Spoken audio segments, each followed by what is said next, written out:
Yo, what's up, y'all? Are you guys low frames on Call of Duty? Are you using AMD graphics? Well, don't I have the best news for you? FSR 3 for AMD has just been brought to one of the biggest AAA titles of 2024, Call of Duty Warzone 2. Now, some people might say, but Honor J, there was a way to get it before. Man. You know what I say to that? Now, as someone who wasn't able to play the game very well due to low frames, Listen to the copium. I find this very useful. Some things to note about this method is that you are trading visual quality for performance and frames. But for all you goons out there that are absolutely cracked out of this world, let me just tell you, why are you here?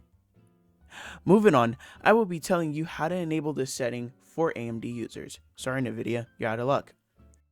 You want to make sure that you are closed out of Call of Duty while you are in the game files. If you are in Call of Duty when the game file is open, it will not make any changes. Just make sure you close your Call of Duty before. Firstly, what you're going to do is type in options.4 in your Windows search bar. You're going to click on the option named options.4cod.23. Once you have done this, you're going to bring it onto your main screen. You're going to click Control F and type in FSR 3 frame and press Find Next. It should take you to Activate FSR 3 frame interpolation. You want to change this value from false to true, and since I have already done this, this is true for me. If it is false for you, just type in the word true in between the quotation marks next to FSR frame interpolation. Now, once you have done that, you press File, Save, and then close out of said window. Now, next up, you will need to boot up your Call of Duty. Once it is open, you will need to head to your graphics settings. First, we will make sure that you're either in full screen exclusive or full screen borderless, although borderless is set to give more latency. Next, we want to make sure you're at the highest refresh rate possible and at your native resolution. To do this, you go to the option named Screen Refresh Rate and either set it to auto or the one right under it that is your native refresh rate. For display resolution, make sure that it is at your native monitor's resolution. Now, scrolling down to the sustainability tab, what you're going to do is you're going to make sure VSync gameplay and VSync menus is off. What this is going to do is make sure that your monitor isn't hard capping your FPS because of your monitor's hertz.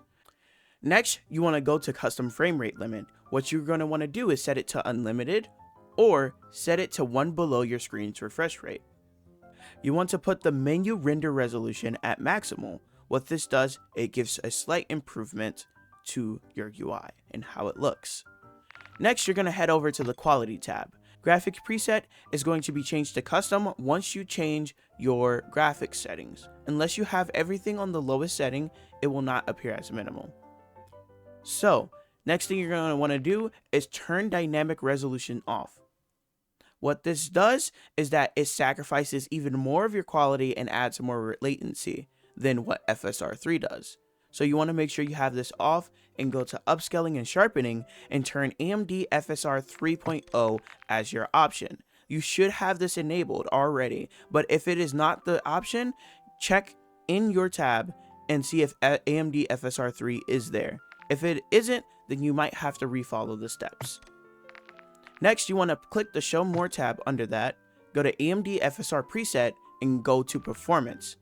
Now, Ultra Performance will give you the most amount of frames, but sacrifice the most quality, while Native is going to be your regular game, how it was before. Now, you want to turn on AMD frame generation. You want to make sure this is on. This is what's giving you the extra frames so you can have more frames inside of Warzone. Next, I personally have my settings on the lowest because I don't care how much it looks good or anything like that. And even though I do have the resources in my PC, a lot of people don't. So I recommend having everything on low, very low, or off for the most part. The things I would turn on if I were to would be texture resolution and texture filter anthroposcopic. Now what this does is that it makes the game look smoother. Instead of having jagged edges, everything comes out clearer. Next thing, moving on, you're going to go to the view tab. You want to crank your field of view all the way up so you have the maximum amount of vision possible. And then after that, I personally don't like motion blur, so I have both of these off.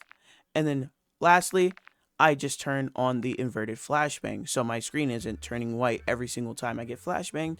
It's darker, but that also is personal preference. And if you did everything correctly, you'll have more frames. Now, if this guide helped you at all, then please consider dropping a like, commenting, and subscribing. I also stream on Kick and Twitch, so you can find me as Honor J on both platforms, linked down below, along with all my other social media. Thanks for watching. I'll catch you guys in the next one. Later.